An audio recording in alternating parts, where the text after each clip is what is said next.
நமஸ்காரம்.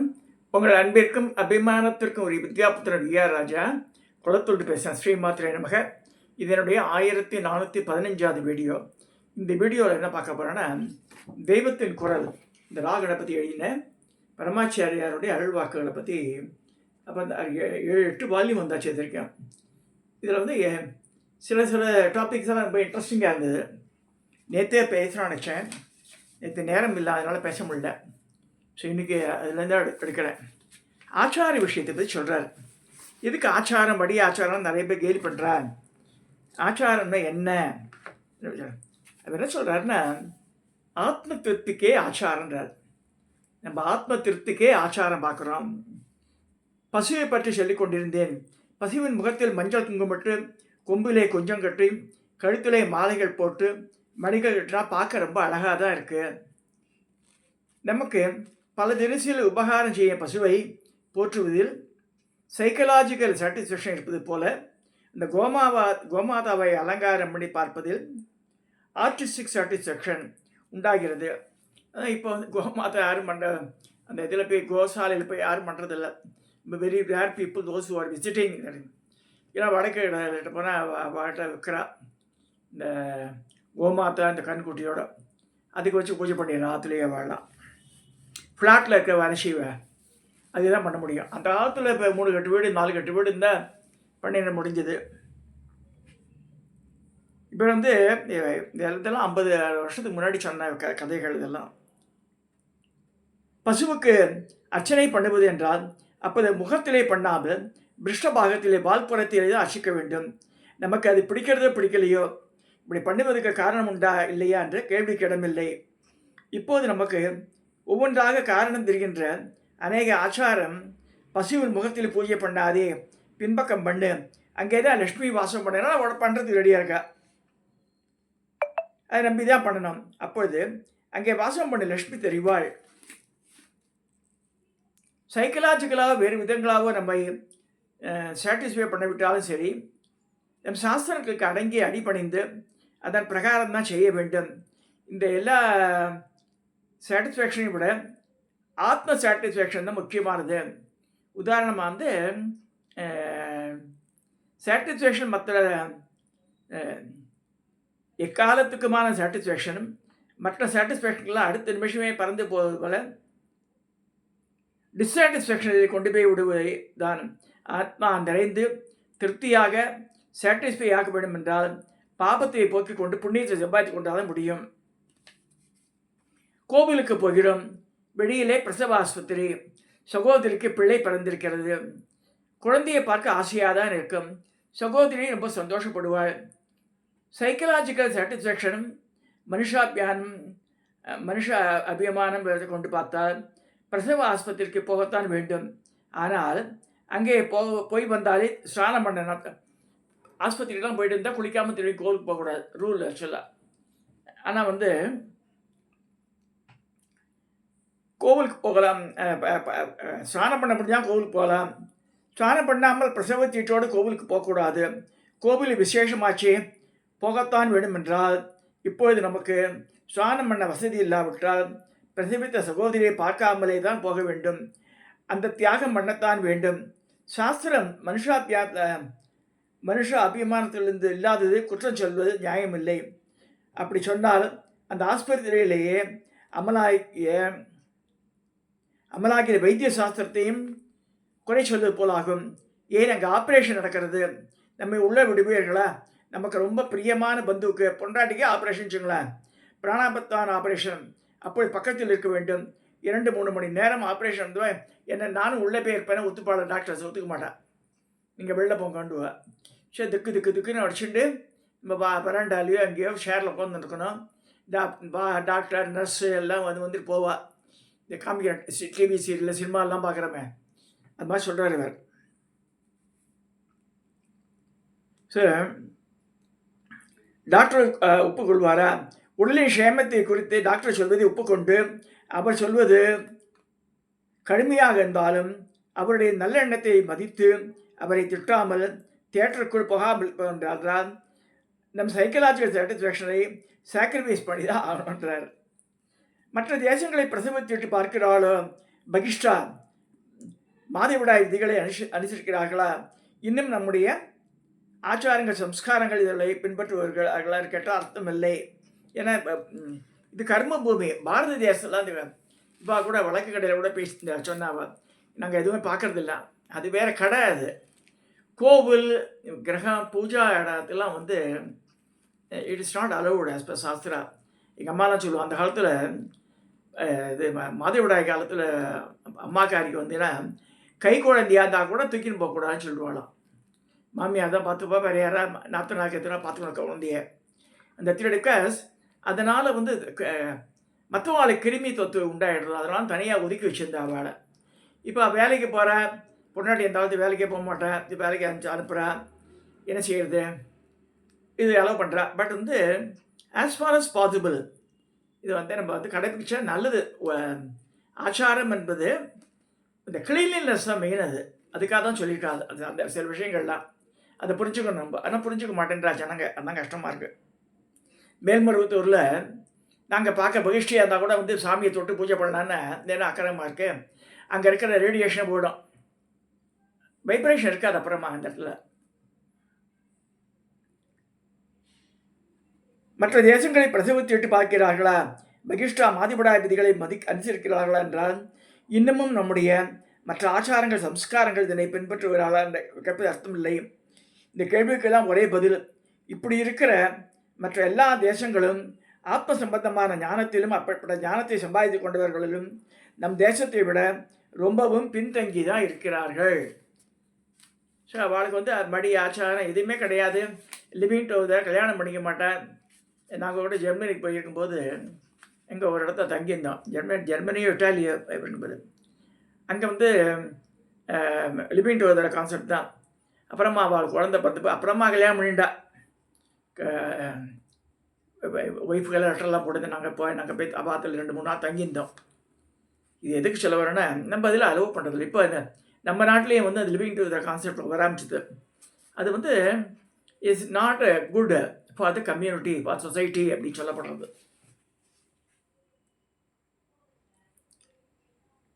ஸோ நம் தேசத்தை விட ரொம்பவும் பின்தங்கி வந்திருக்கின்றன என்று அவர்களை ஒப்புக்கொள்வதுதான். நித்திய சிரேயஸ் வேண்டும், ஈஸ்வரனை அடைய வேண்டும், ஆத்ம ஞானம் பெற வேண்டும் என்றால் அந்த தேசம் இந்த தேசம், அந்த காலம் இந்த காலம் என்று கால தேசங்களை சொல்லிக் கொண்டிருக்காமல் சாஸ்திரப்படி செய்தால்தான் சித்தி கிடைக்கும். அதுவும் தவிர லோகத்திலேயே இந்த பாரத தேசத்தை ஈஸ்வரன் கர்ம பூமியாக வைத்திருக்கிறான். ஒரு வீடு என்றால் சமையலறை, பூஜை அறை, படுக்கை அறை என்று வெவ்வேறாக இருக்கின்றது அல்லவா? ஒரு ஃபேக்ட்ரி என்றால் எந்திரசாலை, நிர்வாகஸ்தர், ஆஃபீஸ், கேன்டீன் தந்தனியா இல்லையா? அதே மாதிரி இந்த பூமியில் பூஜா ரூம் தான் பாரத தேசம் சொல்லியிருக்கு. பாரத பூமியை தான் கர்மானுஷத்துக்காக வச்சுருக்கா. இங்கே மாத்திரம்தான் இத்தனை சாஸ்திரங்கள் ஆச்சாரங்கள் ஏற்பட்டிருக்கின்றன என்று சொல்லப்பட்டிருக்கு. இதில் கடுமையாக தோன்றுவதும் நம் நெத்திய சௌக்கத்தை உத்தேசித்து கருணையினால் சொன்னது தான். நித்திய சௌக்கியமான மறுமை இன்பத்தோடு இம்மை இன்பத்தையும் அதை மறுமைக்கு பாதகமாக இல்லாமல் சாஸ்திரங்கள் அளிக்கத்தான் செய்கின்றன. நோய் நொடி இல்லாமல் இருக்க வேண்டும், ஜனங்களெல்லாம் சௌஜன்யமாக கூடி வாழ வேண்டும், தப்பு தண்டாக்களை மாட்டி கொண்டு கஷ்டப்படக்கூடாது. இதை சொல்லும்போது ஐ வாண்ட் டு ஷேர். நிறைய ஃபோன் கால் வரும் எனக்கு. ரொம்ப நல்லா இருக்கான் நாத்தனார் என்னவோ கேன்சர்ன்ற அவளுக்கு எந்த கட்டப்படம் கிடையாது, ரொம்ப நல்ல பொண்ணு. இதெல்லாம் கரெக்டு. இந்த பூர்வ ஜென்ம கர்மான்னு ஒன்று இருக்குது. அது சஞ்சித கர்மான்னு பேர். பிறக்கும்போது இந்த பேக்கை மாட்டின்னு வந்துடுது இந்த பழைய கர்மா. நம்ம நினச்சிட்டு இருக்கோம் இதெல்லாம் ஒரு அஃபெக்ட் ஆகும், அந்த கட்டாயம் அஃபெக்ட் ஆகும். ஒவ்வொரு குடும்பத்தில் பார்க்குறோம். நம்ம ரொம்ப நல்லவாளாக இருப்பாள், நிறைய தர்ம காரியங்கள்லாம் பண்ணுவாள். அடுத்து இந்த பிளட் கேன்சர், இந்த கேன்சர்லேயே எல்லாரும் இது வியாபாரம் பார்த்தா பார்த்தா இதுவே ஹெரிடிட்டரியாக இப்படி தான் இருக்குன்றா. இது என்னது நீங்கள் இப்போ சில விஷயங்கள் புரியாமல். அதனால தான் அந்த காலத்தில் பணக்காரா ஏழன் கூட பார்க்கலாவா, நல்ல குடும்பமாக நல்லபடியாக இருந்துக்காளாவா, அதெல்லாம் பார்த்து தான் பொண்ணை கொடுக்கறது, பொண்ணு எடுக்கிறது, இதெல்லாம் பார்த்து தான் பண்ணியிருக்கா அந்த காலத்தில். அதெல்லாம் முட்டாள்கள் கிடையாதவா. ஆச்சாரங்களை பாகுபாடு. எல்லோருக்கும் இத்தனை ஆச்சாரங்களை வைக்காமல் பிராமண ஜாதிக்கு மாத்திரம் வைத்ததே இந்த ரீதியில் தான் இதை புரிந்து கொள்ளாமல் பட்சபாதம் என்று சிலர் சொல்கிறார்கள். சாஸ்திரங்களை செய்தவர்கள் பட்சபாதியாக இருந்திருந்தால் தங்கள் ஜாதிக்கு மட்டும் விதிவிலக்காக சொல்லியிருக்கலாமே, அப்படி சொல்லலையாவா? பிராமணர்கள் நிறைய கண்டிஷன் போட்டிருக்கா. தமிழ்நாட்டுக்கு தர்மத்தை சொன்னவர்களில் மூலபுருஷா, சத்திரிகை, சீர்திருத்தக்காரர்கள், பகுத்தறிவுக்காரர்கள் உட்பட எல்லாராலும் ஒப்புக்கொள்ளப்படும் திருவள்ளுவர் என்ன சொல்றார்? எல்லோருக்கும் ஒரே ஆச்சாரம் என்றில்லாமல் தனித்தனியாக குலாச்சாரம் என்பது உண்டு. அது பிராமணனுக்கு அதிகம். பிரம்மண்யமே அவனுடைய பிரத்யோக குலாச்சாரத்தினால் ஏற்படுவதுதான் என்று அவர் தீர்மானமாக அபிப்பிராயப்படுகிறார். திருவள்ளுவரே சொல்றாரு, ஒழுக்கம் என்பதே ஆச்சாரம், அது உள்குணம், வெளிநடத்தை, வெளிச்சின்னம் எல்லாம் அடங்கியது ஒன்று சொன்னேன் அல்லவா? இந்த ஆச்சாரத்தை பற்றி ஒழுகுவது பற்றி ஒழுக்கம் உடைமை என்ற திருக்குறளில் ஒரு அதிகாரமே 10 குறள்கள் இருக்கு. அது ஜென்ரலாக எல்லோரும் அப்ளை தான் ஆரம்பித்து போகிறார். ஒழுக்கம்தான் மனுஷனுக்கு உயர்வை தருவது. அதனால் பிராணனை விட முக்கியமாக ஒழுக்கத்தை ஆச்சாரமாக ரட்சிக்க வேண்டும் என்று முதல் குறளில் சொல்கிறார். அப்புறம் 3ஆம் குறளில் உயர்ந்த நல்லொழுக்கம் உள்ளவர்களை உயர்குடி, அதாவது உயர் ஜாதிக்காரன், ஒழுக்கம் கட்டவன் தாழ் பிறப்புக்காரன் என்று சொல்வதை பார்த்தால் ஒருவனுடைய குணத்தையும் நடத்தையும் வைத்துதான் ஜாதியை தவிர பிறப்பினால் அல்ல என்று இக்கால அபேதவாதம் மாறி தோன்றுகிறது. ஆனால் இப்படி இல்லை.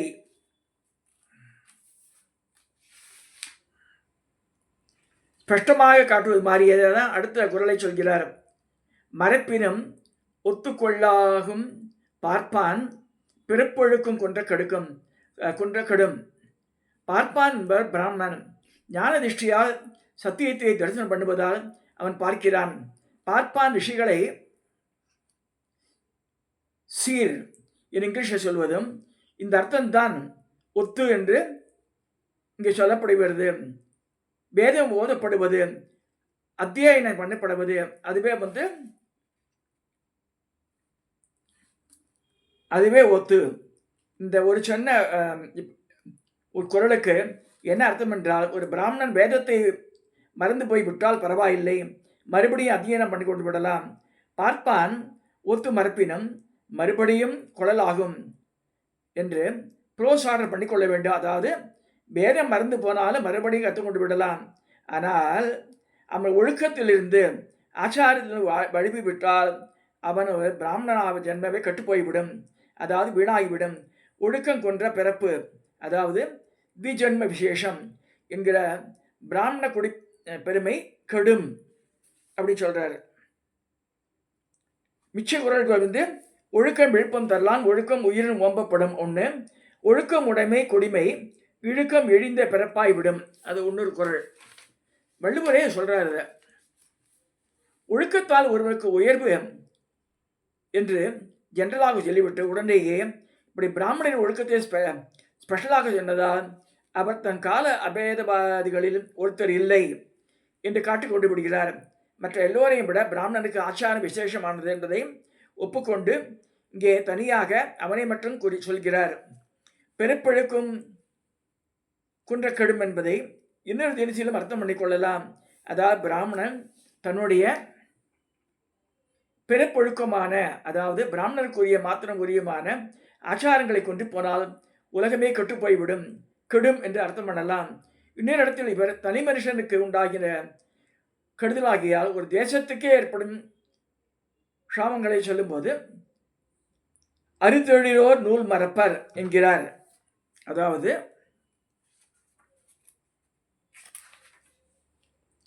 ஷட்கர்ம நிரதர் என்னும் பிராமணர் வேதத்தை மறந்து போவார்கள் என்கிறார்.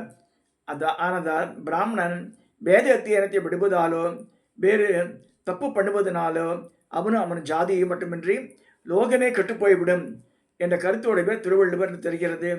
எனவே இங்கேயும் கெடும் என்பதை அவர் தன் அந்தன பிறப்பைக்குரிய ஆச்சார ஒழுக்கத்தில் குன்றினால் உலகமே கெடும்.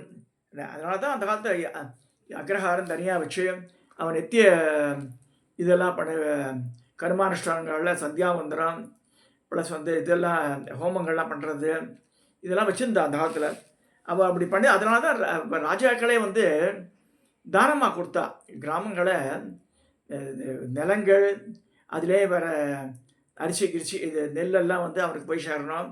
அவனுக்கு வந்து இழுக்கிறதுக்கு இடம், உடுக்கிறதுக்கு உடை எல்லாமே ஃப்ரீயாக கொடுத்துருந்தா. But what is suppose to do, அவன் வந்து நாட்டு நன்மைக்காக ஜபம் பண்ணணும், ஹோமங்கள் பண்ணணும், இதெல்லாம் பண்ணணும் இருந்தது. இப்போ அவள்லாம் அதை விட்டுட்டு அமெரிக்கா போகிறேன், ஆப்பிரிக்கா போகிறேன், மலேசியா போகிறேன், சிங்கப்பூர் போகிறேன்னு போயிடுறா ஒருத்தரும்.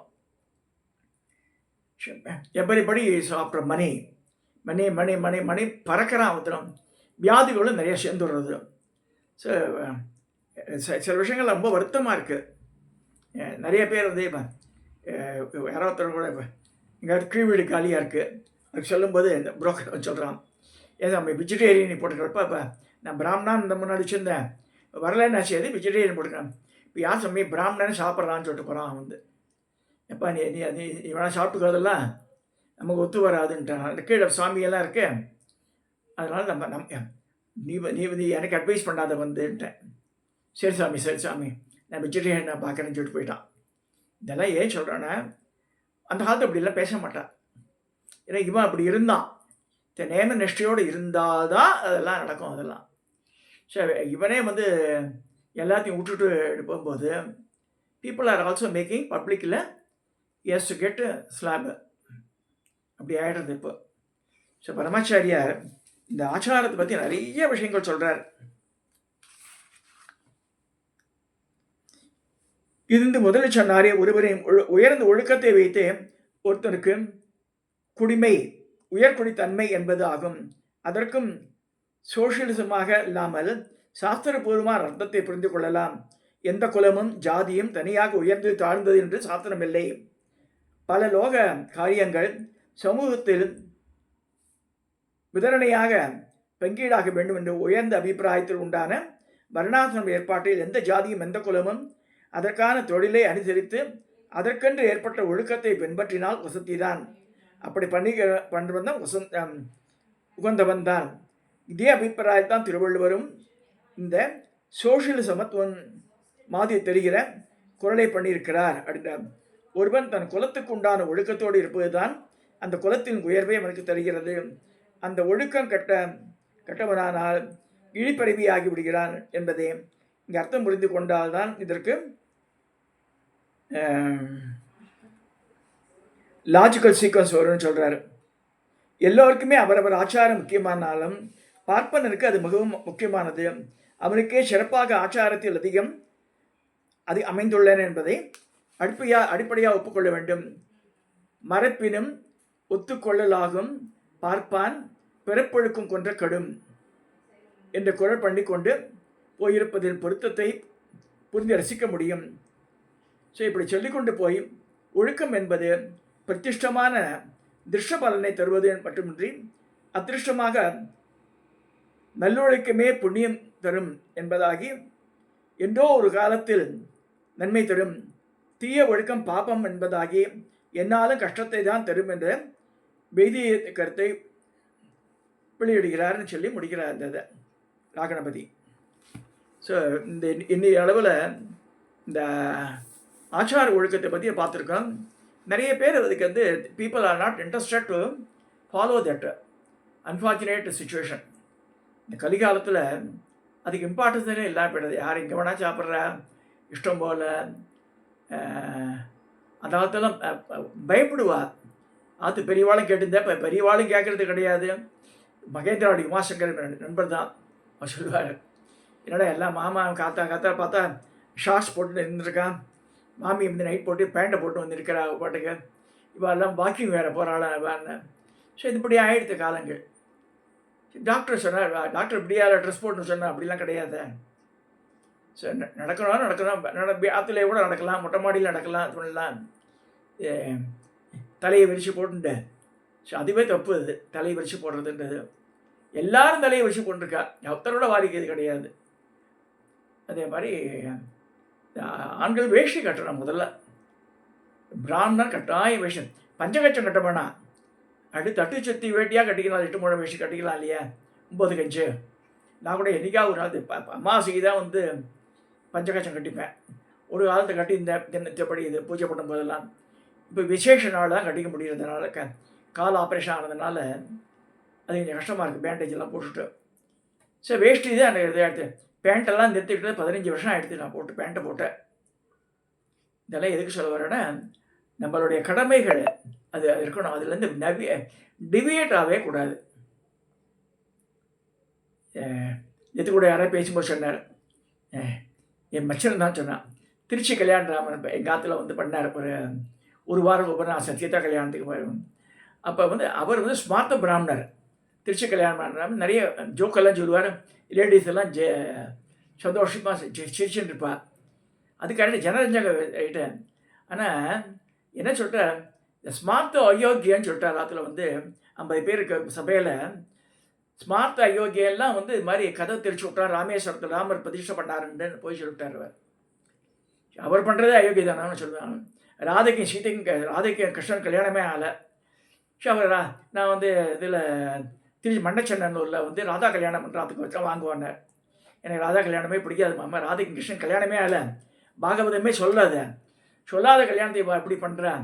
ராதை வந்து கிருஷ்ணனோட 2 வயசு பெரியவா. ராதைக்கு அயன் கோஷ்ன்ற அபிமன்யுன்றவங்க கல்யாணம் ஆகுது. ஸோ அப்படி இருக்கும்போது ஆகாத ஆம்பளையானுக்கு போய் அப்படியே கல்யாணம் பண்ணுறாள். அது நீங்கள் என்கரேஜ் பண்ணுறாள் போட்டு சும்மா வந்துட்டார்.